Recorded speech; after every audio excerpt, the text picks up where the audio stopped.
చాలా రోజుల తర్వాత నిన్న మార్నింగ్ వర్షం పడింది, ఈరోజు చాలా చల్లగా అయింది. ఎప్పుడు వింటర్ వస్తుందా అని వెయిట్ చేస్తున్నాం, ఈ ఎండలకి తట్టుకోలేకపోతున్నాం. ఇవన్నీ ఘాట్ రోడ్లు లాగా ఉంటాయి అన్నమాట.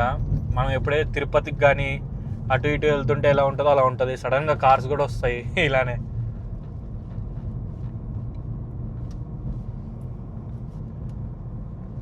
కొండలు, గుట్టలు, రాళ్ళు, రప్పలు అన్నీ ఇక్కడే ఉంటాయి అన్నమాట. ఏంటి బాబా అన్న ఇంకోసారి అన్న దాంట్లోంచి రోడ్లు వేస్తారు.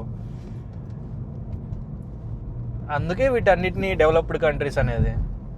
చూడండి ఎలా ఇటు నేచర్ని స్పాయిల్ చేయకుండా మధ్యలో నుంచి ఎంత మంచి రోడ్ వేసారో చూడండి. ఆస్ట్రేలియా వాళ్ళు నేచర్కి చాలా ఇంపార్టెన్స్ ఇస్తారనమాట. ట్రీస్ కట్ చేయాలన్నా కానీ పర్మిషన్ తీసుకోవాలి ఇక్కడ మీరు. ఒక రేంజ్ని మించిన ట్రీస్ కట్ చేయాలంటే 100% పర్మిషన్ తీసుకోవాలి. సో అంత వాల్యూ ఉంటుంది ఇక్కడ నేచర్కి. వచ్చేసాం మనం ఆల్రెడీ. పార్కింగ్ దొరకట్లేదు మనకి. అటు ఇటు వెళ్ళి ఆ రోడ్డు మీద పెట్టాలి ఎక్కడన్నా. మూడ్ ఖరాబ్ అవుతుంది, నాకు ఇంట్రెస్ట్ పోయింది లవడాల ప్రోగ్రామ్. అంటే పార్కింగ్ కూడా కొంచెం చిన్నదే ఇక్కడ ఈ వ్యూ పాయింట్ దగ్గర. ఇక్కడ యూటర్న్ తీసుకోవాలన్నా కొంచెం కష్టం.